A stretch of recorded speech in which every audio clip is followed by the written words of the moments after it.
भारत का मानसून।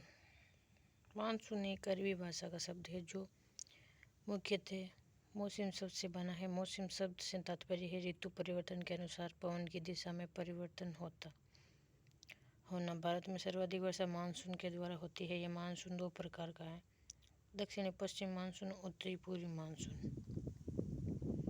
दक्षिण पश्चिम मानसून अरब सागर की शाखा और बंगाल की खाड़ी की शाखा से, और उत्तरी पूर्वी मानसून। दक्षिणी पश्चिम मानसून का आगमन भारत में उस समय होता है जब सूर्य उत्तरी गोलार्ध में कर्क रेखा पर होता है। कर्क रेखा पर होने से यहाँ का तापमान अधिक हो जाता है। कर्क रेखा पर होने से यहाँ का तापमान अधिक हो जाता है। इससे वायुदाब कम हो जाता है। ऐसी स्थिति में मानसून पवन दक्षिणी गोलार्ध से उत्तरी गोलार्ध की ओर चलती है। जब यह पवन भूमध्य रेखा पर होती है तो अपनी दिशा में परिवर्तन कर लेती है। ये पवन हिंद महासागर में दक्षिण पश्चिम से उत्तर पूर्व दिशा की ओर बहती है। इसे दक्षिण पश्चिम मानसून कहते हैं।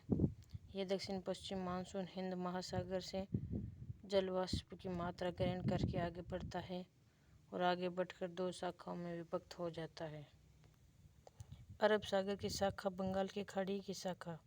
दक्षिण पश्चिम मानसून भारत में 20 मई के लगभग अंडमान निकोबार द्वीप समूह में प्रवेश करता है। इसके बाद जून के प्रथम सप्ताह में दक्षिण पश्चिम मानसून मालाबार तट केरल पर प्रवेश करता है। यहाँ पर अतिवृष्टि होती है। दक्षिण पश्चिम मानसून की बंगाल की खाड़ी की शाखा के द्वारा पूर्वोत्तर राज्यों में वर्षा होती है। इस शाखा के द्वारा पूर्वी राजस्थान में भी वर्षा होती है। अरब सागर की शाखा के द्वारा दक्षिणी राजस्थान, पश्चिमी राजस्थान में वर्षा होती है। राजस्थान में सबसे पहले अरब सागर की शाखा प्रवेश करती है। उत्तरी पूर्वी मानसून। जब सूर्य की स्थिति दक्षिण गोलार्ध में मकर रेखा पर होती है तो मानसून पवनें उत्तरी गोलार्ध में से दक्षिणी गोलार्ध की ओर चलना प्रारंभ होती है।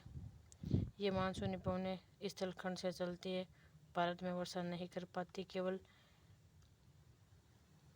जो पवन पूर्वोत्तर राज्यों में उतरकर बंगाल की खाड़ी में प्रवेश करती है, वे कोरोमंडल तट से टकराकर तमिलनाडु राज्य में वर्षा करती है। भूमध्य सागरीय चक्रवातों से सर्दियों में उत्तरी पश्चिम भारत में वर्षा होती है, जिसे मावठ कहते हैं। इस मावठ से रबी की फसलों को लाभ होता है। भारत में मानसून से पहले मार्च अप्रैल में होने वाली वर्षा स्थानीय चक्रवातों के द्वारा होती है, जिसे अलग अलग स्थानों में अलग अलग नामों से जाना जाता है। मैंगो शावर, आम्र वर्षा, आम की फसल को फायदा दक्षिण भारत में। चेरी ब्लॉम, फूलों की बौछार, कॉफी कर्नाटक, नॉर्थवेस्ट, कालवैसाखी मई जून में, छोटा नागपुर पश्चिम बंगाल।